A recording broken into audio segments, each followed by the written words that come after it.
তেতিয়াহ'লে আমাৰ যোৰহাট চৰাইদেউত 105 জন মানুহ নমৰিলেহেঁতেন। হয়নে নহয় ৰাইজ? হয়নে নহয় ৰাইজ? যদি ক'লেহেঁতেন যে আজি প্ৰলয় আহি আছে, আপোনালোকে ঘৰৰ পৰা গৈ ওখ ঠাই এডোখৰত ৰৈ দিয়ক, তেতিয়াহ'লে 105 জন মানুহ নমৰিলেহেঁতেন।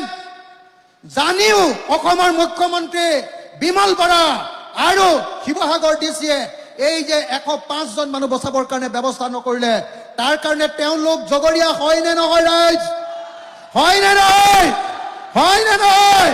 হয়নে নহয়? মই দ্বিতীয় এটা কথা সুধিব খুজিছো, আগতে শিৱসাগৰ টাউনত ইমান ডাঙৰ বানপানী হৈছিলে নে নাই? হৈছিলে নে নাই? হৈছিলে নে নাই? হৈছিলে নে? ইয়াত উপস্থিত থকা ৰাইজে মোক কওকচোন যে আপোনালোকৰ জীৱনত এইবাৰ যিটো বানপানী দেখিলে, এইবাৰ যিটো প্ৰলয় দেখিলে, এনেকুৱা প্ৰলয় ইয়াৰ আগতে দেখিছিলে নে নাই? নাই দেখা ন? নাই দেখা। এইবাৰ এই প্ৰলয়টো কেলে হ'ল? কেলে কেলে কেলে হিমন্ত বিশ্ব শৰ্মাই ক'লে যে নাগালেণ্ডত ডাৱৰ বিস্ফোৰণ হ'ল, ডাৱৰটো ফুটি গ'ল, ডাৱৰ ফুটি গৈ কাৰণে ইমান বৰষুণ হৈ গ'ল, তাৰ পানী আহি আমাক ধুই পেলালে, এনেকে ক'লে। তাৰ পাছতে দুদিনমানৰ পাছতে IMD ইণ্ডিয়ান মেট্ৰলজিকেল ডিপাৰ্টমেণ্টে ক'লে যে নাগালেণ্ডত কোনো পধ্যে ডাৱৰ বিস্ফোৰণ ঘটা নাই। ডাৱৰ বিস্ফোৰণ তাক কয় যেতিয়া 1 ঘণ্টাত যেতিয়া 100 মিলিমিটাৰ বৰষুণ হয়, তাক ডাৱৰ বিস্ফোৰণ কয়। কিন্তু মেট্ৰলজিকেল ডিপাৰ্টমেণ্টে ক'লে যে নাগালেণ্ডত ইমান ডাঙৰ বৰষুণ হোৱাই নাই। খোলাখুলিকে কৈ দিলে। কি কাৰণে এই ঘটনাটো ঘটিলে? আজি অলপ সময়ৰ পাছত আপোনালোকক টিভি স্ক্ৰীণত আমি দেখুৱাম। অলপ সময়ৰ পাছত আমি টিভি স্ক্ৰীণত আপোনালোকক দেখুৱাম কিয় আজি এই ঘটনাটো ঘটিলে। এই ঘটনাটো ঘটিলে সুশান্ত বৰগোহাঁয়ে কয়লা খনন কৰাৰ কাৰণে। হয়নে নহয়? হয়নে নহয়? সুশান্ত বৰগোহাঁই আমাৰ বান নিয়ন্ত্ৰণ মন্ত্ৰী। তেওঁৰ দায়িত্ব আছিলে বান নিয়ন্ত্ৰণ কৰা। তেওঁ অসমলৈ বানপানী আনিবৰ কাৰণে নাগালেণ্ডত কয়লা খানি পইচা খালে। গতিকে শ্ৰদ্ধেয় ৰাইজ, আজি অসমৰ মুখ্যমন্ত্ৰীয়ে লগে লগে সুশান্ত বৰগোহাঁইক গ্ৰেপ্তাৰ কৰিব লাগে নে নালাগে? লাগে নে নালাগে? লাগে নে নালাগে? লাগে নে নালাগে? গতিকে আমি ইয়াৰ পৰা দাবী কৰিম নে নাই যে মন্ত্ৰী সুশান্ত বৰগোহাঁইক গ্ৰেপ্তাৰ কৰক? লাগে নে নাই? যদি লাগে একেলগতে এটা হাত তালি বজাওক। এই অসমৰ মুখ্যমন্ত্ৰীক মই দেখুৱাব কৈছো একেলগতে যে সুশান্ত বৰগোহাঁইক গ্ৰেপ্তাৰ কৰিব লাগে বুলি সকলোৱে হাত তালি বজাইছে। জোৰকে জোৰকে জোৰকে জোৰকে লাগে নে? তাৰ লগত ময়ূৰ বৰগোহাঁই আছে, তেওঁক গ্ৰেপ্তাৰ কৰিব লাগে নে নাই? লাগে নে নাই? লাগে। সোণাৰীৰ MLA আছে, কি নাম? ধৰ্মেশ্বৰ কোঁৱৰ, তেওঁকো গ্ৰেপ্তাৰ কৰিব লাগে নে নাই? ধৰ্মেশ্বৰ কোঁৱৰক গ্ৰেপ্তাৰ কৰিব লাগে নে নাই? লাগে নে নাই? লাগে নে নাই? গতিকে মুখ্যমন্ত্ৰীয়ে যদি অসমৰ মানুহক ভাল পায়, এই অসমীয়া মানুহক এনেকে যি কাম কৰিলে সেই মানুহকেইটাক আজি গ্ৰেপ্তাৰ কৰাৰ ব্যৱস্থা কৰিব লাগে নে নাই ৰাইজ? কাক কাক জেলত দিব লাগে? কাক কাক জেলত দিব লাগে? 1 নম্বৰ কি নাম? ভালকে একেলগতে চিঞৰিব, কি নাম? 1 নম্বৰ কাক জেলত দিব লাগে? 2 নম্বৰ কাক জেলত দিব লাগে? 3 নম্বৰ কাক জেলত দিব লাগে? তেতিয়াহ'লে 1 নম্বৰ সুশান্ত বৰগোহাঁইক জেলত দিব লাগে, 2 নম্বৰ ধৰ্মেশ্বৰ কোঁৱৰক জেলত দিব লাগে, 3 নম্বৰ ময়ূৰ বৰগোহাঁইক জেলত দিব লাগে। যেতিয়ালৈকে জেলত নিদিব তেতিয়ালৈকে আমি গম পাম যে হিমন্ত বিশ্ব শৰ্মাই আমাৰ অসমীয়া মানুহক ভাল নাপায়। হয়নে নহয়? হয়নে নহয়? তেতিয়ালৈকে আমি গম পাম যে নাগালেণ্ডত কয়লা খান্দে আৰু আমাৰ নাজিৰাত যে শিল খান্দে তাৰ পইচাটো সুশান্তই হিমন্ত বিশ্ব শৰ্মাকো দিয়ে বুলি আমি গম পাম। হয়নে নহয়? হয়নে নহয়? হয়নে নহয়? যদি হিমন্ত বিশ্ব শৰ্মাই সুশান্ত, ময়ূৰ আৰু ধৰ্মেশ্বৰ কোঁৱৰৰ পৰা কয়লা আৰু শিলৰ টকা নলয়, তেতিয়াহ'লে হিমন্ত বিশ্ব শৰ্মাই এই 3টা মানুহক লগে লগে গ্ৰেপ্তাৰ কৰিব লাগে নে নাই? লাগে নে নাই ৰাইজ? লাগে নে নাই? লাগে নে নাই? লাগে নে নাই? হিমন্ত বিশ্ব শৰ্মাই কৈছে যে মই এতিয়ালৈকে 2বাৰ গ'লো শিৱসাগৰলৈ, 2বাৰ গৈ মই পানীত জঁপিয়াই দিছো, মই অখিলতকৈ বেছি ভাল পাওঁ শিৱসাগৰৰ মানুহক। এনেকে কৈ আছে নে নাই? কৈ আছে নে নাই? হিমন্ত বিশ্ব শৰ্মাই মন কৰি পথাৰৰ পানীত গেলা পানীত জাপ মাৰি দিয়া নাই, মইহে বুদ্ধি কৰি তেওঁক গেলা পানীলৈ জঁপিয়াবলৈ দিছো। জানে নে নাই? জানেনে নাই সেইদিনা তেওঁ শিৱসাগৰলৈ আহোঁতে ডিচিয়ে বনাই থৈ দিছে, বিমল বৰাই বনাই থৈ দিছে, অকল পাণ বেচালে যাব, পাণ বেচালে গৈ প্ৰথমতে নাৱত উঠিব, তাৰপিছত ট্ৰেক্টৰত উঠিব। মই বোলো ট্ৰেক্টৰত উঠি বানপানী চাই। মই ৰাতিপুৱাই গৈ পীযুষ হাজৰিকাক লগ ধৰিলোঁ, লগ ধৰি ক'লোঁ যে হিমন্ত বিশ্বক মোক ফোনটো লগাই দে। সি লগাই দিলে। লগাই দিওঁতে মই ক'লোঁ যে দাদা মোৰ একদম টাউনতে আপুনি যি চাৰ্কিট হাউচত বহিব ডিচি অফিচৰ কাষতে আমাৰ গাৰ্লছ কলেজখন আৰু তাৰ পিছফালে থকা স্কুলখন কি ফুলাচাৰী হাইস্কুলত পানী আছে, তাত আপুনি ফটকে সোমাই যাব নেকি? বোলে সোমাই যাম। মইতো বুদ্ধিহে কৰি আছো, সোমাই যাম। মইতো জানো মই আগদিনা গৈ আহিছোঁ ফুলেশ্বৰীত ইমান পানী, সোমাই যাম। তাৰপিছত যেতিয়া আমাৰ পাণ বেচাৰ পৰা ঘূৰি আহিলে তাৰপিছত মাজতে ক'লে নোসোমাই। মই ক'লোঁ দাদা নোসোমালে মই বেয়া পাম কিন্তু। ক'লে বোলে ব'ল যাওঁ, এনেকৈ ক'লে। একদম মোকে দেখি মই যে খৰকে যাওঁ, মই হাফ পেণ্ট পিন্ধি আছোঁ, গোটেই হুলস্থুল হৈ আছে অসম, গতিকে মোকে দেখি জাপ মাৰি দিলে পানীত, বুজা নাই? বেচেৰাই পিছতে গম পাইছে গোটেই গেলা পানী আছিলে। তেতিয়া জাপ মাৰি দিওঁতে পানী চিটিকনি যেতিয়া মুখত পৰিছে, তেতিয়াহে মই হিমন্ত বিশ্বক দেখিছোঁ। হিমন্ত বিশ্ব শৰ্মাই মুখত হেৰি লগাই, পুৰা কি কয় এইটো, কি কৰে এইটো, কি বুলি কয় এইটো, মুখত যে এইবিলাক যে পাউডাৰ চাউডাৰ ঢেৰ যে লগাই, কি কয়, মেকআপ। একদম মেকআপ কৰা গোটেই 3 চকলমান আছে, ওপৰত এটা বেলেগ, মাজত এটা বেলেগ, তলত এটা বেলেগ। এই তিনিটাটো যেতিয়া এনেকে আহিছে, মই বোলো আজি দিলো মজা, বুজিছানে নাই? একদম মানে মোকে দেখুৱাই মোতকৈও বেছি স্পীডত যাওঁ বুলি এনেকে স্পীডত গৈছে, পুৰা একদম এনেকে জঁপিয়াই গৈছে, বুজিছা নাই? মই বিৰাট ফূৰ্তি পাইছো, বোলো পাবা মজা, আজি গধূলিলৈ পুৰা খজুৱতি হ'ব, বুজিছানে নাই? তো এতিয়া মই যিটো কথা ক'বৰ কাৰণে আপোনালোকক ক'লো, মুখ্যমন্ত্ৰীয়ে কৈ থৈ গ'ল যে চিন্তা নাই। মই নিজে তেওঁক ক'লো চিন্তা নাই। মই ক'লো যে মুখ্যমন্ত্ৰী ডাঙৰীয়া, আপোনাৰ ৰিলিফটো বেয়া হৈছে, আপুনি 8 কেজিৰ চাউল, 4 কেজি দালি আৰু 1 লিটাৰ মিঠাতেল আপুনি মানুহক দিব লাগে। এইটো CM কিট হিচাপে আপুনি দিয়ক। CM কিট হিচাপে যেতিয়া দিবলৈ ক'লো, CM কিটটো কি দিলে চাওক, মিঠাতেলটো দিলে এইটো, কি নাম, এইটো মিঠাতেল আমাৰ শিৱসাগৰৰ মানুহে আগতে দেখিছিলে নে নাই? কিমানজনে দেখিছিলে মোক কওক, কিমানজনে দেখিছিলে?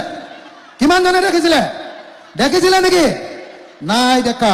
এই বালক মিঠাতেল নামৰ পৃথিৱীৰ বস্তু এটা আনিলে। 8 কেজি চাউলৰ ঠাইত এই 4 কেজি চাউল দিলে। এই 4 কেজি চাউলটো খাব নোৱাৰা, বেয়া। তাৰপাছত 4 কেজি দালি দিয়াৰ কথা আছিলে, দিলে 1 কেজি। 4 কেজি দালি এইটো হয় নেকি কওকচোন? 1 কেজি দিলে। নিমখ এটা দিলে, নিমখ, আৰু এইটো যে চাউল, এই চাউলটোৰ ভিতৰত গোটেই কোলা গোটেই পৰুৱা, গোটেই কি বুলি কয় এইটো, ফুটি নে কি কয়, গোটেই ফুটি সোমাই আছে। আৰু এইটো কিবা এটা 10 টকীয়া এটা নিমখৰ পেকেট দিলে। তাৰমানে CMে নিজৰ নামত যিটো বস্তু দিছে, তাৰ পৰাও হয় CMে, নহ'লে CMৰ হৈ কোনোবা মন্ত্ৰী বা কোনোবা অফিচাৰে 8 কেজি চাউলৰ ঠাইত 5 কেজি চাউল দি, 4 কেজি চাউল দি আমাক 4 কেজি চাউলে খাই পেলালে, হয়নে? 4 কেজিও নাই নি চাউল, 4 কেজিও নাই বোলে কিছুমানৰ ঘৰত। তাৰপিছত এখন তুলি দিছে, তুলিখন আপোনালোকে দেখিলে নে নাই? আছে নেকি ইয়াত তুলিখন আছে নেকি? তুলিখন নাই নেকি? তুলি এখন আনকচোন। যিখন তুলি দিছে, হয়নে নহয়? যিখন তুলি দিছে সেইখন তুলি মামা তুলি, নামটো কি? মামা তুলি। সেই মামা তুলি দি হিমন্ত বিশ্ব শৰ্মাই আমাৰ শিৱসাগৰৰ চব মানুহক অপমান কৰিছেনে নাই ৰাইজ? যিডোখৰত মামা তুলিখনত শুব লাগে, য'ত আপোনাৰ টিকাটো পৰিব, সেইডোখৰত একোৱে নাই, অকল কাপোৰখনে আছে, হয়নে নহয়? মামা তুলিখনত এইটো জাবৰ ভিতৰত ভৰাই দিয়া, জাবৰখিনি নিজে ওপৰত গৈ গাৰু হৈ যায়, হয়নে নহয় বাৰু? আৰু এইটো দীঘলটো হ'ল 5 ফুট, মই আছো 5 ফুট 6 ইঞ্চি, গতিকে মোৰ 6 ইঞ্চি ঠাই বাহিৰত পৰি থাকে, মোৰ নিচিনা কটীয়া মানুহটো। তো প্ৰত্যেকটো কথাতে আমাৰ শিৱসাগৰৰ মানুহক ঠগিছেনে নাই? বানপীড়িত মানুহক হিমন্ত বিশ্ব শৰ্মাই ঠগিছেনে নাই? মই হুলস্থুল লগাই দিলো গোটেই অসমত। কেনেকে লগালো? প্ৰথমতে বিধানসভাৰ চকীত উঠি দিলো। জানেনে নাই আপোনালোকে? সঁচাকে জানেনে নাই? প্ৰথমতে মই বিধানসভাৰ চকীত উঠিলো। তাৰপিছত যেতিয়া মোৰ কথা নুশুনিলে, মই টেবুলতে জাপ মাৰি উঠি দিলো। যেতিয়া টেবুলত জাপ মাৰি উঠি গলো, গোটেই হুলস্থুল হৈ গ'ল। অসমত আজিলৈকে কোনেও বিধায়কে টেবুলত জাপ মাৰি উঠাই নাই। মই প্ৰথম মোৰ খং উঠি লৈ টেবুলত জাপ মাৰি উঠি দিলোঁ। টেবুলত যেতিয়া জাপ মাৰি উঠি দিলোঁ শ্ৰদ্ধেয় ৰাইজ, গোটেই ভাৰতবৰ্ষত কথাটো হুলস্থুল হৈ গ'ল গোটেই। সেইকাৰণে আপোনালোকে মনত ৰাখিব যে মোক কোনোবাই কৈছে যে তই কিয় টেবুলত উঠিলি, তই মানুহটো বেয়া, বিধায়ক হিচাপে তই উৎপতীয়া। মই কৈছোঁ মই যদি এইটো উৎপাত নকৰিলোহেঁতেন, হিমন্ত বিশ্ব শৰ্মাই এই বানপানীৰ সময়ত 100টাৰ ভিতৰতে 90টা মানুহক মাৰি পেলালেহেঁতেন। হয়নে নহয়? হয়নে নহয়? হিমন্ত বিশ্ব শৰ্মাই যদি আমাক 1 টকাৰ সাহায্য দিছে, 1 কেজি যদি চাউল দিছে, বাহিৰৰ মানুহবিলাকে আহি আমাক 9 কেজি চাউল দিছে। হয়নে নহয়? মই সকলোকে কিন্তু থিয় হৈ এটা অনুৰোধ কৰিম, আপোনালোকে সকলোৱে থিয় হৈ যিবিলাক মানুহে আমাৰ চৰাইদেউ, শিৱসাগৰ আৰু যোৰহাটৰ মানুহক বানপানীৰ সময়ত আহি আমাক সহায় কৰিলে, সকলোৰে কাৰণে থিয় হৈ আমি এটা নমস্কাৰ জনাব লাগে। মই সকলোকে থিয় হ'বলৈ অনুৰোধ জনাইছোঁ। সকলো থিয় হৈ দিয়ক, সকলো থিয় হৈ দিয়ক, সকলো থিয় হৈ দিয়ক। আমি এতিয়া আমাৰ শিৱসাগৰৰ ৰাইজৰ হৈ যিবিলাক মানুহে আমাক বানপানীৰ সময়ত চাউল দিলে, পানী দিলে, আটা দিলে, দালি দিলে, নিমখ দিলে, কাপোৰ দিলে, কম্বল দিলে, আঁঠুৱা দিলে, তুলি দিলে, বিচনা দিলে, ঘৰো বনাই দিলে আৰু বেলেগ বেলেগ ধৰণে পইচাও দিলে, সহায় কৰিলে, আমি সকলো শিৱসাগৰৰ ৰাইজে তেওঁলোকক এটা নমস্কাৰ জনাই ধন্যবাদ জনাব খুজিছোঁ। নমস্কাৰ। জোৰকে একেলগে নমস্কাৰ বুলি কওক। নমস্কাৰ, নমস্কাৰ, নমস্কাৰ। আমাৰ শিৱসাগৰৰ ৰাইজক কৰা সহায়ৰ কাৰণে সকলো বেচৰকাৰী মানুহক আমি নমস্কাৰ দিলোঁ। নমস্কাৰ, হৈ দিয়ক। এতিয়া আমাক ভালকে সাহায্য নিদিয়াৰ কাৰণে গৰিহণা। কাক গৰিহণা? মোমাইক গৰিহণাটো কেনেকে দিম এতিয়া?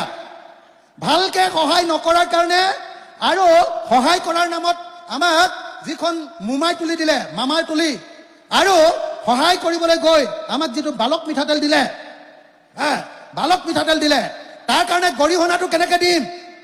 গৰিহণাটো কেনেকে দিলে ভাল হ'ব? গৰিহণা কেনেকে দিলে ভাল হ'ব? কি কৰিলে ভাল হ'ব? গৰিহণা আমাৰ অসমীয়া মানুহে বেয়া পালে কি কৰে? গৰিহণাটো কেনেকে দিম? গৰিহণা কি? নাই, সেইটো কৰিলে বেয়া হ'ব। গৰিহণা কেনেকে কৰিলে ভাল হ'ব? নাই। আৰু গৰিহণাটো কেনেকে দিলে ভাল হ'ব? মোমাইক কেনেকে?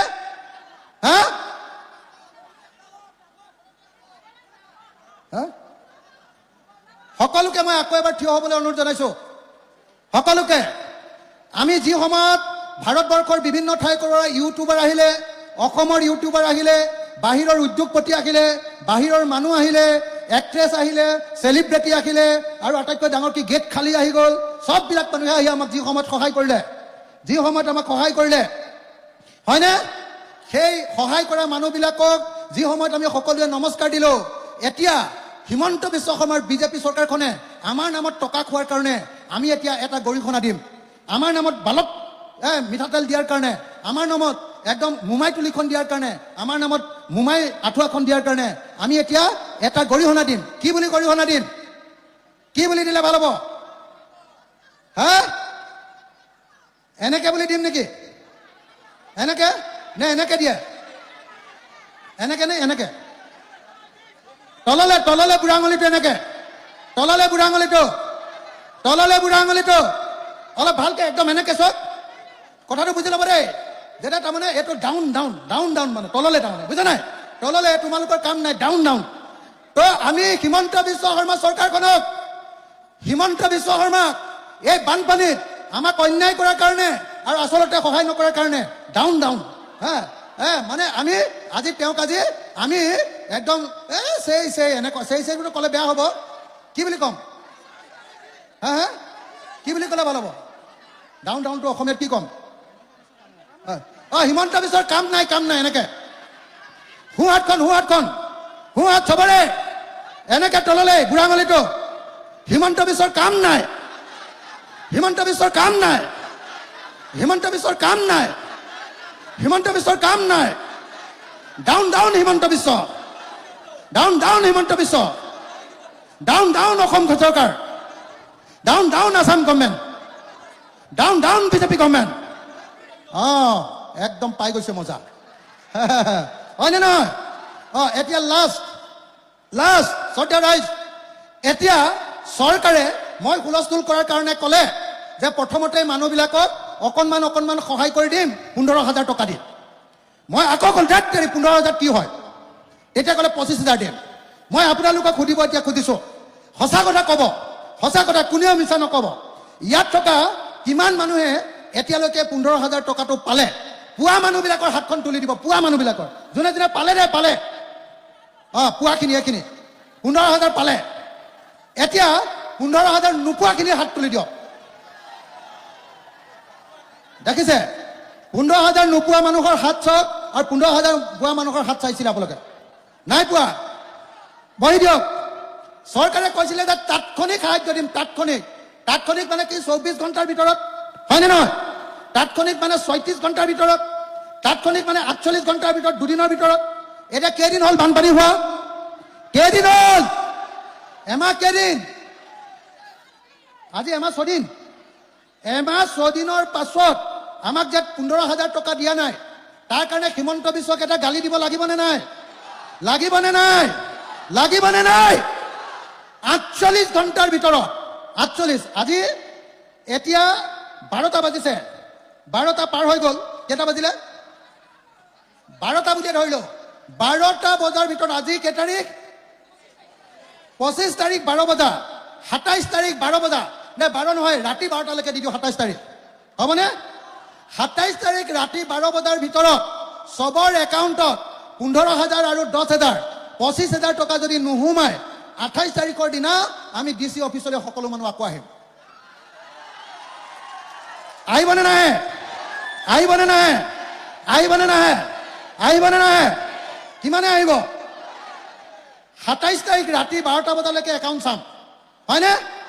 যদি নাহে আমি খবৰ দি দিম যে 28 তাৰিখে ৰাতিপুৱা 10টা বজাত আমি DC অফিচ পাই যাম, হ'বনে? হ'বনে? আৰু 28 তাৰিখে আহি DCয়ে যদি সেইদিনাৰ ভিতৰত 28 তাৰিখৰ ভিতৰত পইচাটো নিদিয়ে, তেতিয়াহ'লে 30 তাৰিখৰ দিনা চব মানুহ গুৱাহাটীলৈ যাম। যাবনে নাই? যাবনে নাই? যাবনে নাই? যাবৰ কাৰণে কিবা কিবি ব্যৱস্থা কৰিম। আমাৰ মামাৰ গাড়ী ৰেলখন আছে আৰু বাছ চাছৰো ব্যৱস্থা কৰিম, হয়নে নহয়? দৰকাৰ হ'লে ট্ৰেক্টৰ চেক্টৰ লৈ ল'ম, হয়নে নহয়? আৰু খালি লগত নিজে চবে শুকান ৰুটি লৈ ল'ব। ভাত নল'ব, গোন্ধাই যাব দেই। শুকান ৰুটি, আৰু শুকান ৰুটিৰ লগত চব্জি নল'ব, শুকান ৰুটিৰ লগত গুড় ল'ব, গুড় নুগুন্ধাই তেতিয়া দেই। শুকান ৰুটি বেছি বেছি নাখাব, 3খন দেই। সেইদিনা অলপ পেটৰ কেঁচু কমতিবিলাকে অলপ হেৰি কৰিব পাৰিব দেই, সিহঁতিও অলপ চিঞৰ বাখৰ কৰিব পাৰিব দেই। 3খন ৰুটি 4 সাঁজ খাবৰ কাৰণে 12খন ৰুটি এটা টিফিনত ভৰাই ল'ব, আৰু লগত ইমান টুকুৰা গুড় লৈ ল'ব দেই, গুড়। আৰু পানীৰ বটল এটা লৈ ল'ব। আমি ৰাস্তাত পানী দিমেই, কিন্তু পানী বটল। মই আকৌ ক'লো যে 28 তাৰিখৰ দিনালৈকে, 27 তাৰিখৰ ৰাতিলৈকে যদি আমি 25,000 টকাটো নাপাওঁ, বা প্ৰথম 15,000 টকাটো যদি নোসোমায়, আমি 28 তাৰিখৰ দিনা শিৱসাগৰৰ DC অফিচ আহিম। আহিবনে নাই? কিমান মানুহ আহিব কওক? আহিব? পইচা লাগিবই আমাক 28 তাৰিখৰ দিনা, হয়নে নহয়? 28 তাৰিখৰ দিনা যদি নাপাওঁ, তেতিয়াহ'লে 30 তাৰিখৰ দিনা মামাৰ ঘৰলৈ যাম নে? আৰু মামাৰ ঘৰৰ আগফালে মই বহি লওঁ। আপোনালোক যিমানখিনি পাৰে থাকিব। মই যেতিয়ালৈকে পইচাটো একাউণ্টত নোসোমায়, তেতিয়ালৈকে মামাৰ ঘৰৰ সন্মুখত বহিয়ে থাকিম, হ'বনে? আৰু যদি পুলিচে উঠাই লৈ যায়, পুলিচ থানাতে বহি থাকিম, হ'বনে? সঁচাকৈ আছেনে নাই? সঁচাকৈ আছেনে নাই? সঁচাকৈ আছেনে নাই? আছে। তো তেতিয়াহ'লে এইখিনি কথা পাতিলোঁ। এইবাৰ হিমন্তক খুদাই এৰা নহ'ব, হয়নে নহয়? এইবাৰ কাৰ হাতত পৰিলে? বুঢ়াৰ হাতত চেঙেলি বুলি কয়, হয়নে নহয়? কাঠে কাঠে পৰা বুলি কয়। হিমন্তই সদায় মিছা কথা কৈ থাকি আমাক ভাবি থাকে যে সদায় ঠগি থাকিম। এইবাৰ এইটো সমষ্টিত অখিল গগৈ আছে, আৰু মানুহবিলাক হ'ল শিৱসাগৰৰ মানুহ, হয়নে নহয়? শিৱসাগৰৰ মানুহক ঠগিব পাৰিম বুলি ভাবি লাভ নাই, হয়নে নহয়? শিৱসাগৰ একদম আহোম যুগৰ মানুহ হয় আমি। আমাক ঠগিম বুলি যদি ভাবিছা হিমন্ত, তোমাৰ গাদী আমি কেনেকে লৰাই দিম তুমি এবাৰ গম পাবা, হয়নে নহয়? হয়নে নহয়? হয়নে নহয়? দৰকাৰ হ'লে কক্ৰচ পাৰ্টিটোৱে যেনেকে দিল্লী যন্ত্ৰ মন্ত্ৰত বহি যেতিয়ালৈকে পদত্যাগ নকৰালৈকে, শিক্ষামন্ত্ৰী পদত্যাগ নকৰালৈকে আন্দোলন কৰি আছিলে, দৰকাৰ হ'লে গোটেই মানুহ গৈ অসমৰ চিফ মিনিষ্টাৰে পদত্যাগ নকৰালৈকে তাত বহি ল'ম, হয়নে নহয়? বহি ল'ম নে নাই? কিন্তু আমাক পইচা দিবই লাগিব, লাগিবনে নাই? লাগিবনে নাই? আৰু যে চৰকাৰে কৈছে যে 15,000 টকাটো দিয়াৰ পাছত টাউনৰ মানুহক 1,20,000 টকা দিম, আৰু গাঁৱৰ মানুহবিলাকৰ গোহালি ঘৰ আৰু ভঁৰাল ঘৰ আৰু গৰু আছিলে, গতিকে গাঁৱৰ মানুহবিলাকক 1,70,000 টকা দিম ক্ষতিপূৰণ। 1,70,000 টকা পালে আপোনালোকে মানি ল'বনে নলয়? টাউনৰ মানুহে 1,20,000 পালে হ'বনে নহ'ব? হ'বনে নহ'ব? মই কৈছো যে 10 লাখ লাগিব। লাগিবনে? লাগিবনে নাই? নাই নাই, ঢিলা ঢিলি হৈছে, নালাগে হবাই। 10 লাখ লাগিবনে নাই? এঘৰ মানুহ টাউনৰে হওক গাঁৱৰে হওক, গাঁৱৰ দোকানে হওক টাউনৰ দোকানে হওক, য'ত য'ত পানী উঠিছিলে ব্যৱসায়ীবিলাক, দোকানীবিলাক আৰু ঘৰৰ কাৰণে এটা এটা ঘৰ, এখন এখন দোকান, চবৰ কাৰণে 10 লাখ টকা আমাক দিব লাগিব। লাগিবনে? মই সকলোকে থিয় হৈ হাতৰ মুঠিৰ ওপৰলৈ উঠাবলৈ অনুৰোধ কৰিছো। হাতৰ মুঠিৰ ওপৰলৈ দুইখন হাত চবেই। এই ছাতিকেইটা অলপ ৰখাই লওক, ছাতিকেইটা নমাই লওক অলপ সময়ৰ কাৰণে। 2 মিনিট ছাতিকেইটা নমাই লওক। 2 মিনিট ছাতিকেইটা নমাই লওক। 2 মিনিট। ষ্টেডিয়ামত থকা মানুহবিলাকেও থিয় হৈ লওক।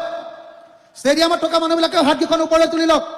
ৰাস্তাত থকা মানুহবিলাকেও হাতকেইখন তুলি লওক, যাতে হিমন্তৰ টিভিবিলাকে চবে গম পাই যায়। বুজেনে নাই? এইফালে আমাৰ এইফালে থকা মানুহখিনি হাতখিনি ওপৰলৈ তুলি লওক। হাতখিনি ওপৰলৈ তুলি লওক।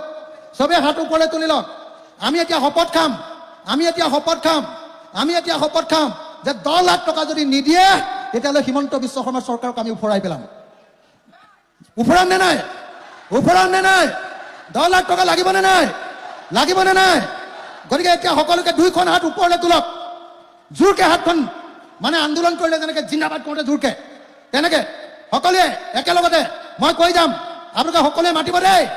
অলপ সময়ৰ কাৰণে ছাতিটো অকণমান সময়ৰ কাৰণে জপাই লওক। এইটো খুব বেছি 1 মিনিট লাগিব। ছাতিটো 1 মিনিটৰ কাৰণে জপাই লওক। আৰু য'তেই যেনেকে আছে চবেই একেলগতে চিঞৰিব, যাতে সঁচাকে হিমন্তই গম পায় যে ৰ'দত থাকিও মানুহবিলাকে সঁচাকে একদম নিজৰ কথাটো ক'বলৈ এৰি দিয়া নাই। সকলোকে একেলগতে মই হাতখিনি ওপৰলৈ তুলিবলৈ অনুৰোধ কৰিছো। একবাৰ, দুইখন হাত। মই কৈ যাম, সকলোৱে মাতিব। ওপৰত থকা মানুহবিলাকেও মাতিব, তলত থকা মানুহবিলাকেও মাতিব। সকলোবিলাকে মাতিব দেই, সকলোবিলাকে। আজি শিৱসাগৰ নগৰৰ ঐতিহাসিক বৰ্ডিং খেলপথাৰত অনুষ্ঠিত হোৱা বিশাল গণসমাৱেশত উপস্থিত থকা শিৱসাগৰৰ মহাপ্ৰলয় পীড়িত, মহাবান বিধ্বস্ত ৰাইজে শপত খাওঁ যে অহা 48 ঘণ্টাৰ ভিতৰত তৎকালীন সাহায্য নেপালে আমি মুখ্যমন্ত্ৰীৰ কাৰ্যালয় ঘেৰাও কৰিম। দ্বিতীয়তে, আমাক প্ৰত্যেকটো বিধ্বস্ত পৰিয়াল আৰু দোকান বজাৰত 10 লাখ টকাকৈ ক্ষতিপূৰণ নিদিলে আমি মুখ্যমন্ত্ৰীৰ গাদী উফৰাই দিম। হিমন্ত বিশ্ব শৰ্মাৰ গাদী উফৰাই দিম। আমি অসমৰ প্ৰকৃত খিলঞ্জীয়া মানুহ, প্ৰকৃত থলুৱা মানুহ, খাটি খোৱা মানুহ, আমাৰ খিলঞ্জীয়া মানুহক, বান ক্ষতিগ্ৰস্তসকলক প্ৰকৃত ক্ষতিপূৰণ দিবই লাগিব। এতিয়ালৈকে মোদী ডাঙৰীয়া, প্ৰধানমন্ত্ৰী মোদী আমাৰ ওচৰলৈ নাহি যি অপমান কৰিছে, তাৰ কাৰণে প্ৰধানমন্ত্ৰীয়ে অসমবাসীৰ ওচৰত ক্ষমা খুজিব লাগিব। ধন্যবাদ। জয় আই অসম, জয় আই অসম, জয় আই অসম, জয় আই অসম। এতিয়া কেইটামান ভাষণ হ'ব। ভাষণ হোৱাৰ পাছতে যিবিলাক মানুহৰ ঘৰ সম্পূৰ্ণৰূপে বানপানীত পৰি আছে তেওঁলোকে এপ্লিকেশ্যন দিব পাৰিব। সেইবিলাক ঘৰ মই মোৰ পিনৰ পৰা 1000টা ঘৰ 25,000 টকা দি বনাই দিম। 1000টা মই MLA হিচাপে আপোনালোকক 25,000 টকাকৈ, 25,000 এতিয়াই নহয়, ৰ'ব, এতিয়াই নহয়, 25,000 টকাকৈ মই আমাৰ সমষ্টিত 1000টা ঘৰ বনাই দিম। ভাল হ'বনে বেয়া হ'ব? কিন্তু কাৰ ঘৰ বনাই দিব লাগিব? আপোনালোকে এপ্লিকেশ্যন দি ঘৰটো, ভগা ঘৰটোৰ ফটো দিব লাগিব দেই। মই 1000টা ঘৰ মোৰ পিনৰ পৰা বনাই দিম 25,000 টকা দি। টিংপাত কিনিব পাৰিব, পকা খুঁটা কিনিব লাগিব আৰু ওপৰৰ ৰূপটাচটো কিনিব লাগিব 25,000 টকাকে। আৰু 100টা একেবাৰে ভাগি যোৱা ঘৰ পকা কৰি দিম 3 লাখ টকাকে। 3 লাখ টকাকে একেবাৰে ভাগি যোৱা ঘৰ 100টা ঘৰ 3 লাখ টকাৰে সম্পূৰ্ণ পকা কৰি দিয়াৰ ব্যৱস্থা কৰিম। ভাল হ'বনে বেয়া হ'ব? ভাল হ'বনে বেয়া হ'ব? ভাল হ'বনে বেয়া হ'ব? আৰু যিবিলাক পৰিয়ালৰ ভিতৰটো পুৰা ধ্বংস হৈ গ'ল, যাৰ বিছনা নাই, যাৰ তুলি নাই, যাৰ কম্বল নাই, তেওঁলোকে মোক এক্সট্ৰাকে যদি এপ্লিকেশ্যন দিয়ে, তেতিয়াহ'লে মই তেওঁলোকক তুলি বিছনা আঁঠুৱা আৰু কম্বল আৰু এখন বিছনা চাদৰ প্ৰত্যেকটো যিবিলাক পৰিয়ালৰ নাই তেওঁলোকৰ পৰিয়ালক মই দিয়াৰ ব্যৱস্থা গ্ৰহণ কৰিম। হ'বনে নাই? সেইখিনি ক'লো। এতিয়া সকলোৱে অলপ সময় ৰ'ব লাগিব, অলপ সময় ভাষণ হ'ব, তাৰ পাছত আমাৰ শেষ সিদ্ধান্ত কেইটা হ'ব আৰু সেই সিদ্ধান্ত হোৱাৰ পাছতে আমি এই কাৰ্যসূচী সামৰণি মাৰিম। এতিয়া মই ভাষণ দিবৰ কাৰণে অনুৰোধ কৰিছোঁ আমাৰ জেনেৰেল ছেক্ৰেটাৰী ধৈৰ্য কোঁৱৰক ভাষণ দিবৰ কাৰণে অনুৰোধ জনাইছোঁ।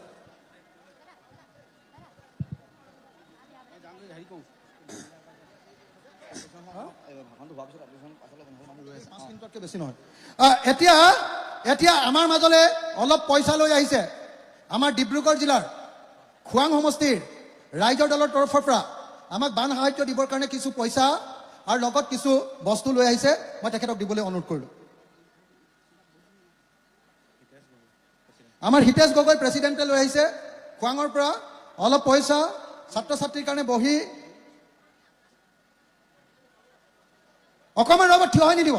একদম আটাইতকৈ গুৰুত্বপূৰ্ণ মিটিং। এই মিটিঙত ঠেলা ঠেলি কৰি নাথাকিব, আঁতৰি নাযাব। অলপ সময়ৰ পাছতে আচল সিদ্ধান্ত হ'ব। হ'লে নাই এইখিনি আমি এতিয়া গ্ৰহণ কৰি লৈছোঁ। তাৰপিছত আমি আপোনালোকৰ মাজত বিতৰণ কৰি দিম। ধন্যবাদ। কিমান আছে? পুৰা 50,000 টকা আপোনালোকৰ কাৰণে দি গৈছে। ধন্যবাদ। সকলোৱে এটা হাত তালি বজাওক।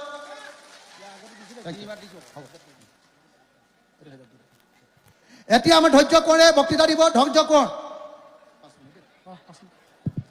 জয় অসম, জয় অসম, ইনকাম জিন্দাবাদ, ইনকাম জিন্দাবাদ। 105ৰো অধিক মানুহৰ মৃত্যু আমি সহজভাৱে ল'ব পাৰিম নেকি ৰাইজ? 105ৰো অধিক মানুহৰ মৃত্যু আমি সহজভাৱে ল'ব পাৰিম নেকি? উজনি অসম সম্পূৰ্ণৰূপে তছনছ হৈ গ'ল। আজিৰ তাৰিখতো আমি আমাৰ ঘৰবোৰলৈ যাব পৰা নাই অধিকাংশ মানুহ, হয় নে নহয়? আজিৰ তাৰিখতো আমি আমাৰ ঘৰবোৰলৈ অধিকাংশ মানুহ যাব পৰা নাই ৰাইজ, হয় নে নহয়? তাৰ পাছতো অসমৰ মুখ্যমন্ত্ৰীয়ে এই বিষয়টোত কিন্তু এতিয়ালৈকে চিৰিয়াছ নহয়, হয় নেকি? এতিয়ালৈকে আমি কোনো চিৰিয়াছ হোৱা দেখা নাই। আজি যে 15,000 টকাটো যিটো তৎকালীন আৰ্থিক সাহায্য 1 মাহতকৈ অধিক হৈ গ'ল। 1 মাহতকৈ অধিক হোৱাৰ পাছত এই 15,000 টকাটো এতিয়ালৈকে তেওঁলোকে দিয়া নাই। দিছে নেকি? এতিয়া আমি দেখিলো ইয়াত যিমান মানুহ আহিছে, ইয়াত হাজাৰ হাজাৰ মানুহ আহিছে, কিন্তু আমি হাত দাঙোতে দেখিলো কেৱল মাত্ৰ 100জনমান মানুহে ইয়াত 15,000টো পাইছে, হয় নে নহয়? গতিকে অসমৰ মুখ্যমন্ত্ৰীক আমি ইয়াৰ পৰাই ক'ব খুজিছো, মুখ্যমন্ত্ৰী ডাঙৰীয়া, এই গণসভাত আপোনালোকে চাই লওক। এই যে আপোনালোকে কৈ আছে, আপোনালোকৰ অভিভাৱক মন্ত্ৰী বিমল বৰাই কৈ আছে, জলসম্পদ মন্ত্ৰীয়ে কৈ আছে, মুখ্যমন্ত্ৰীয়ে নিজেও কৈ আছে যে সকলোকে 15,000 টকা দিয়া হৈছে বুলি। দৰাচলতে এই ইয়াত কি হৈছে এইটো আজি এই গণসভাই প্ৰতিপন্ন কৰি দিছে, হয় নে নহয় ৰাইজ? শ্ৰদ্ধেয় ৰাইজ, অখিল গগৈ ডাঙৰীয়াই সবলভাৱে উত্থাপন কৰিছে যে 10 লাখ টকা আমাক দিব লাগে। এইটো আমাৰ প্ৰাপ্য হয় নে নহয়? 10 লাখ টকাটো আমাৰ প্ৰাপ্য হয় নে নহয়?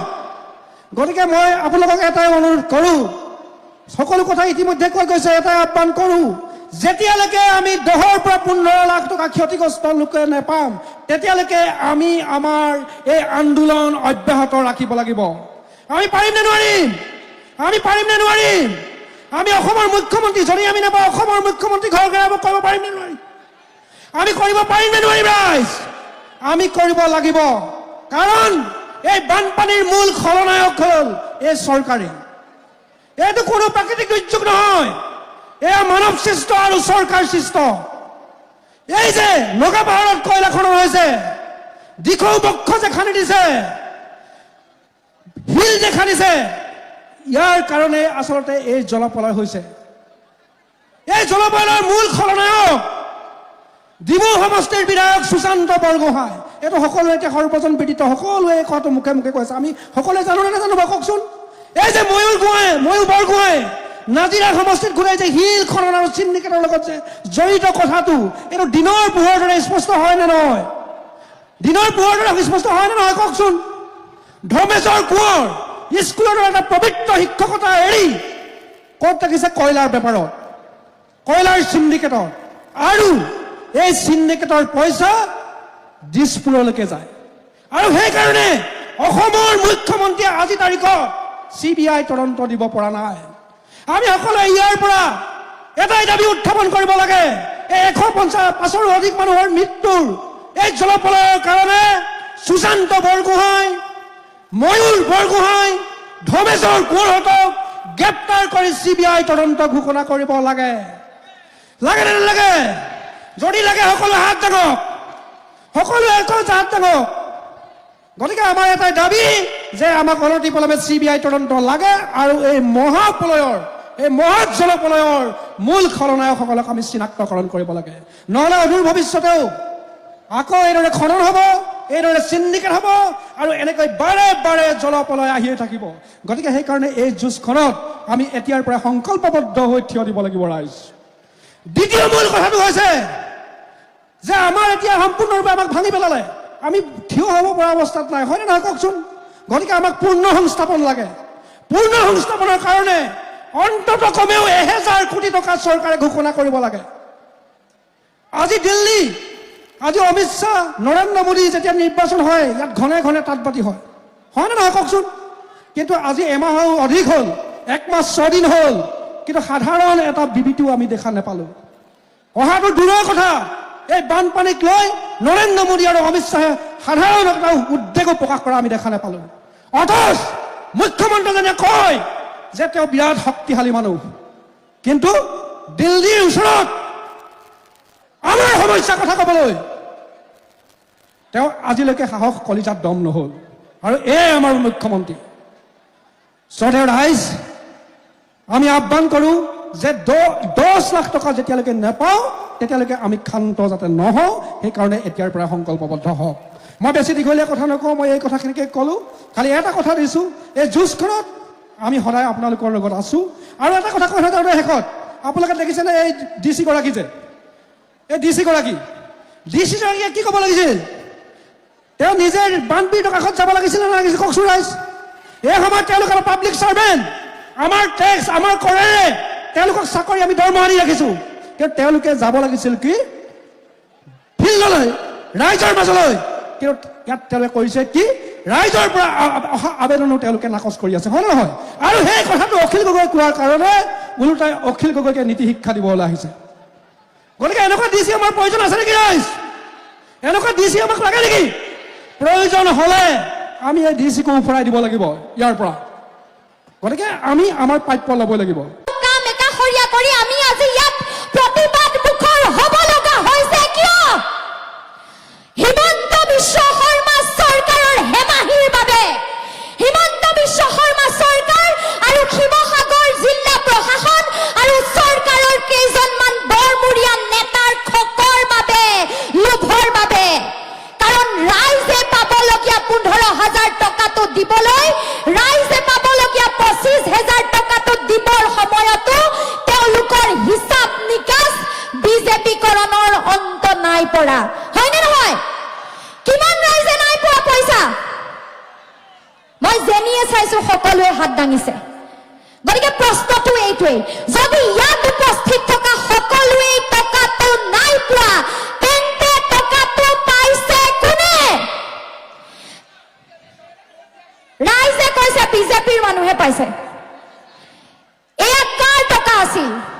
ক্ষতিপূৰণ দিয়া প্ৰতিটো টকা ৰাইজৰ টকা, কোনো শিৱসাগৰ জিলাত DCৰ পকেটৰ টকা নহয়, হয় নেকি? কোনো হিমন্ত বিশ্ব শৰ্মা, সুশান্ত বৰগোহাঁই, কোনো ধৰ্মেশ্বৰ কোঁৱৰ, ময়ূৰ বৰগোহাঁইৰ দৰে নেতাৰ পকেটৰ টকা নহয়, এয়া ৰাইজৰ টকা। কিন্তু বানপানী কিয় হ'ল? কিয় হ'ল? অসমত কোনেও পৰিকল্পনা নকৰা, কল্পনা নকৰা, সপোনতো নভবা নিচিন্তা এটা পৰিৱেশ। অবিভক্ত শিৱসাগৰ জিলা, গৌৰৱ উজ্জ্বল আহোম ইতিহাসে গড়কা, স্বৰ্গদেউ চাওলুং চুকাফাই সোণৰ অসম প্ৰতিষ্ঠা কৰা শিৱসাগৰ জিলা আজি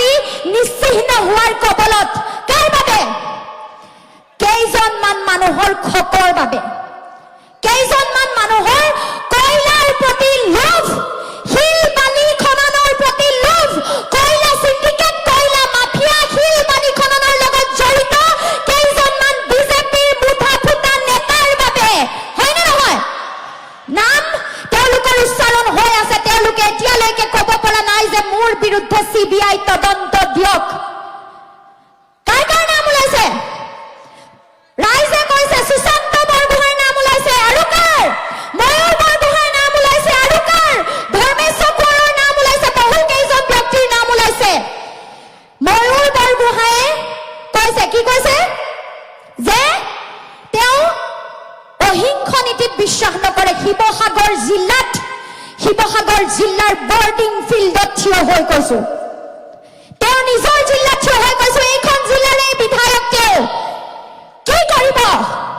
ইমান ৰাইজ থিয় হৈ আছে, কাক মাৰিব? ইমান ৰাইজৰ কাক তেওঁ হিংসাত্মক পন্থাৰে দাবী দিব, ধমকি দিব, আমি চাই ল'ম। চাবনে? চাবনে নাই? ইমান যদি বুকুত দম আছে, ময়ূৰ বৰগোহাঁই কওক যে কয়লা চিণ্ডিকেটৰ বিৰুদ্ধে তেওঁক CBI তদন্ত লাগে। ইমান যদি দম আছে, ময়ূৰ বৰগোহাঁই কওক যে তেওঁ নিজৰ বিৰুদ্ধে তেওঁ পুলিচত কেছ দিব, তেওঁৰ বিৰুদ্ধে CBI তদন্ত হওক, দোষী নে নিৰ্দোষী ৰাইজৰ আদালতত তেওঁ থিয় হওক। হয়নে নহয়? কি কৰিব? আমাক দাবী দিব। ঋতুমণি দা, আমাৰ ঋতুমণি দাৰ পত্নীক গৈ ঘৰত দম দিছে। মহিলা পাই তোমালোকে দম দিবলৈ আহিছা? নতুনকৈ বিয়া হোৱা এগৰাকী মাইকী মানুহক ঘৰত অকলে থকা অৱস্থাত তোমালোকে বৰ মতা দেখুৱাইছা। মহিলাৰ ওপৰত দাদাগিৰি কৰি, ভয় ভাবুকি দি তোমালোকে তোমালোকৰ কয়লা চিণ্ডিকেটৰ, তোমালোকৰ খকৰ কাহিনীবোৰ লুকুৱাবলৈ চেষ্টা কৰিছা। হয়নে নহয়? আমি মানি ল'ম নেকি? ইমান দম আছে যদি CBI এনকুৱাৰী কৰক। এইখিনি কথা প্ৰথমতেই কলো, আৰু ইয়াৰ পাছৰখিনি আমাৰ দাবী থাকিব। দাবী যে প্ৰতিটো বানাক্ৰান্ত পৰিয়ালক 10 লাখ টকাৰ সাহায্য দিব লাগিব। লাগিবনে নাই? সকলো শেষ হৈ গ'ল। মানুহে গোটেই জীৱন নিজৰ জীৱনৰ উপাৰ্জন খৰচ কৰি গোটোৱা প্ৰতিটো সম্পদ এটা এটাকৈ চকুৰ আগত বানপানীয়ে লৈ গ'লনে নাই? মহিলাগৰাকীয়ে নিজৰ বিয়াত গোটাই অনা, দেউতাকৰ ঘৰৰ পৰা গোটাই অনা, দেউতাক মাকে আশাৰে ছোৱালীজনীৰ লগত দিয়া প্ৰতিটো সামগ্ৰী ধ্বংস হৈ গ'ল। নিজৰ জীৱনৰ সকলো কষ্ট খৰচ কৰি গোটোৱা মাৰ্কশ্বিট চাৰ্টিফিকেটবোৰ ধ্বংস হৈ গ'ল। হয়নে নহয়? কাৰোবাৰ ঘৰ গ'ল। আজি শিৱসাগৰ জিলাত এটা 11 বছৰীয়া ল'ৰাৰ মৃত্যু হৈছে। অলপ আগত আমি খবৰ পাইছো। এই যে 11 বছৰীয়া ল'ৰাটো আজি মৰিলে, এই যে 105 জনতকৈ অধিক মানুহ মৃত্যু হ'ল, ইয়াৰ বাবে জবাবদিহি কোন হ'ব লাগে? বিজেপি চৰকাৰ আৰু এই কয়লা চিণ্ডিকেটৰ লগত জড়িত প্ৰতিজন মানুহ হ'ব লাগে। কিন্তু তাৰ বাবদ তেওঁলোকে ৰাইজক ক্ষতিপূৰণ দিয়াৰ ক্ষেত্ৰতো তেওঁলোকৰ লোভ মোহৰ সীমা নাইকিয়া কৰিছে। হয়নে? আজি তেওঁলোকে ক'ব লাগিছিল যে আমি কাকো ৰেহাই নিদিও যোন এইবোৰৰ লগত জড়িত। ক'ব পাৰিছেনে? নাই পৰা। তেওঁলোকে ক'ব লাগিছিল যে আমি CBI এনকুৱাৰী কৰিম আৰু শাস্তি দিম। ক'ব নাই পৰা কিন্তু একো। তেওঁলোকে ক'ব লাগিছিল আজি প্ৰশাসনে আন্দোলন কৰিছে, আজি বিজেপি দলে আন্দোলন কৰিছে, বানপানী হৈ আছে। ইমান যদি আন্দোলনেই কৰিব লগা আছে, বানাক্ৰান্ত ৰাইজৰ পক্ষত কৰা। ইমান যদি আন্দোলন কৰিব লগা আছে, তেন্তে কোৱা যে বানাক্ৰান্ত প্ৰতিখন ঘৰক আমি PMAY জৰিয়তে বনাই দিম। হয়নে নহয়? পকীকৰণ কৰি দিম। ইমান যদি আন্দোলন কৰিব লগা আছে, বানাক্ৰান্ত ৰাইজৰ ঘৰে ঘৰে যোৱা, ভালদৰে চাৰ্ভেবোৰ কৰা, 10 লাখ টকাৰ সাহায্য দিম বুলি কোৱা। আৰু ইমান যদি আন্দোলনেই কৰিব আছে, ইমান যদি দাদাগিৰি কৰিব পৰাকৈ অসমৰ বিজেপি চৰকাৰৰ দম আছে, তেন্তে দিল্লীত গৈ কৰা। কোৱা যে নৰেন্দ্ৰ মোদী এতিয়াও অসমত কিয় অহা নাই? সেইটো ক'বলৈ দম নাই। অমিত শ্বাহ কিয় অহা নাই? বিজেপিৰ কোনো মুঠা ফুটা ব্যক্তি শিৱসাগৰ চৰাইদেউ জিলাত কিয় থিয় হোৱা নাই? এইটো ক'বলৈ তোমালোকৰ দম নাই। দিল্লীৰ আগত ৰঙা চেকু দেখুৱাবলৈ তোমালোকৰ দম নাই। তোমালোকে কাৰ বিৰুদ্ধে আন্দোলন কৰা? অখিল গগৈৰ বিৰুদ্ধে। অখিল গগৈ শিৱসাগৰৰ MLA।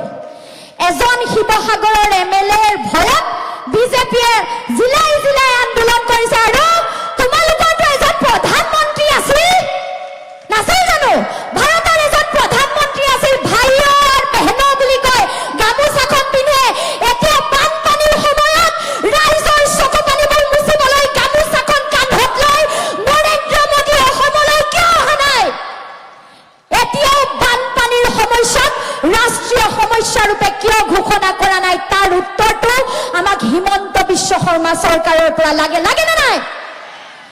অসমৰ বানপানীৰ সমস্যা ৰাষ্ট্ৰীয় সমস্যা ৰূপে ঘোষণা কৰিব লাগে বুলি আমি প্ৰতিবাৰেই দাবী কৰি আহিছো নে নাই গুৰুত্ব নিদিয়ে কিন্তু এইবাৰ কিয় নাই দিয়া এইবাৰ কিয় শিৱসাগৰ চৰাইদেউৰ মানুহবোৰ নিশ্চিহীন হওঁতে ঘৰবোৰ ধ্বংস হওঁতে মানুহবোৰ মৰোতে হিমন্ত বিশ্ব শৰ্মাৰ বুকু নকঁপিল নৰেন্দ্ৰ মোদীৰ অসমলৈ মনত নপৰিল অষ্টলক্ষ্মীলৈ মনত পৰে যেতিয়া ইলেকশ্যন আহে আমাৰ সম্পদবোৰ যেতিয়া লাগে তেতিয়া মনত পৰে যেতিয়া আমাৰ সমস্যাবোৰ আহে যেতিয়া আমাৰ বানপানী আহে যেতিয়া আমাৰ মানুহবোৰ মৰে যেতিয়া আমাৰ মানুহে বুকু ভাঙি হিয়া ভাঙি কান্দে তেতিয়া অসমলৈ তেওঁলোকৰ মনত নপৰে কিয় এই উত্তৰটো আমাক লাগিবই আৰু যেতিয়া আমি ক্ষতিপূৰণ বিচাৰিছো আমাক খুদ চাউল দিছে খুদ চাউল 100 টকা এটা মুৰ্গী হাঁহৰ নামত কিবা পায় নেকি এটা গাহৰি মৰিলে কিমান 4000 মান টকা দিছে কিবা পায় নেকি তুলিখন দিছে তুলি মামা তুলি বালক ঢালক ফালি পেলাই হয় নহয় বালক ফালক আৰু ঢালক আৰু তাৰ পাছত আহিল মামা তুলি আপুনি কেৰা বেকা হ'বই নোৱাৰে খোৱাটো বাদেই দিলো ইপাৰ সিপাৰ দেখা পায় ভিক্ষাৰী বুলি ভাবিছা নেকি শিৱসাগৰৰ মানুহবোৰ স্বাভিমানী অসমীয়া মানুহ ভিক্ষাৰীক ভিক্ষা দিছো বুলি ভাবিছা নেকি চৰকাৰেও ভিক্ষা নিদিয়ে চৰকাৰে ৰাজপথত থকা পদপথত থকা ভিক্ষাৰী কেইজনক ভিক্ষা দিব তাতকৈ ভালকৈ দিব লাগে নে নাই লাগে তেওঁলোকে তুলি দিছে ইপাৰ সিপাৰ দেখা যায় তাৰ পইচা আমি প্ৰশাসনে খালে বুলি ক'বলৈ বাধ্য কিয় হৈছো ঠিকাদাৰ কেইজনক মাতি জবাবদিহি নকৰিলে কিয় হয়নে নহয় জবাবদিহি কৰিব লাগিছিল গতিকে মই এইখিনি কথা ক'লো মই মোৰ কথাখিনি সামৰো আপোনালোকে আমাক এই যুঁজখনত আপোনালোকৰ লগত থিয় দিয়াৰ প্ৰত্যেকটো সুযোগ দিব আমি যুঁজি যাম কিন্তু আপোনালোক সকলোৱে আমাৰ লগত যুঁজিব লাগিব আজি আমাৰ সভাপতি মহোদয়ে দিন ৰাতি একাকাৰ কৰি ৰাইজৰ বাবে কাম কৰি আছে নে নাই আৰু তেখেতক কাম কৰাৰ সুযোগ প্ৰশাসনে দিব লাগিছিল কিন্তু প্ৰশাসনে তেখেতক পদে পদে বাধা দিছে কিন্তু আমি ভাল পাইছো যে বানাক্ৰান্তৰ ৰাইজ আজি নিজে ওলাই আহিছে প্ৰশাসনক তাৰ উত্তৰ দিবলৈ আহিছে গতিকে আমি সকলোৱে মিলি যুঁজিম আৰু যেতিয়ালৈকে প্ৰতিজন বানাক্ৰান্ত ৰাইজে প্ৰকৃত ক্ষতিপূৰণ নাপায় তেতিয়ালৈকে আমাৰ এই যুঁজ অব্যাহত থাকিব যেতিয়ালৈকে বানাক্ৰান্ত ৰাইজে 10 লাখ টকাৰ ক্ষতিপূৰণ নাপায় প্ৰতিখন ঘৰে PMAOৰ অধীনত একোটাকৈ পকী ঘৰ নাপায় যেতিয়ালৈকে CBI তদন্ত নহয় যেতিয়ালৈকে শিৱসাগৰে 1000 কোটি টকাৰ আন্তঃগাঁথনিৰ পুনৰ নিৰ্মাণ পেকেজ নাপায় যেতিয়ালৈকে আমি প্ৰতিটো ক্ষেত্ৰত যোগ্য ক্ষতিপূৰণ লাভ নকৰো তেতিয়ালৈকে আমাৰ এই যাত্ৰা অব্যাহত থাকিব আৰু মই জানো শিৱসাগৰবাসীৰ ৰাইজ অসমৰ জনতাৰ বাবে উদাহৰণ হৈ আছে আৰু এই বিপদৰ মুহূৰ্ততো শিৱসাগৰবাসীৰ ৰাইজে এক দৃষ্টান্ত দাঙি দেখুৱাব আৰু বিজেপি চৰকাৰৰ প্ৰতিজন বানাক্ৰান্ত ৰাইজক যোগ্য ক্ষতিপূৰণ দিবলৈ বাধ্য কৰাৰ এই যুঁজখনত শিৱসাগৰবাসীৰ ৰাইজ সকলোতকৈ আগত ওলাই যাব প্ৰয়োজনত গুৱাহাটীলৈ হিমন্ত বিশ্ব শৰ্মাৰ ঘৰলৈ বিধানসভাৰ সন্মুখলৈ প্ৰয়োজনত দিল্লীলৈ শিৱসাগৰবাসীৰ ৰাইজে খোজ দিব শিৱসাগৰবাসীৰ ৰাইজে যুঁজ দিব আৰু আমি একেলগে ক্ষতিপূৰণৰ এই যুঁজখন কৰিম মই সকলোকে মোৰ লগত জয় আই অসম বুলি কৈ মোৰ কথাখিনি সামৰিবলৈ অনুৰোধ জনাইছো একেলগে কম দেই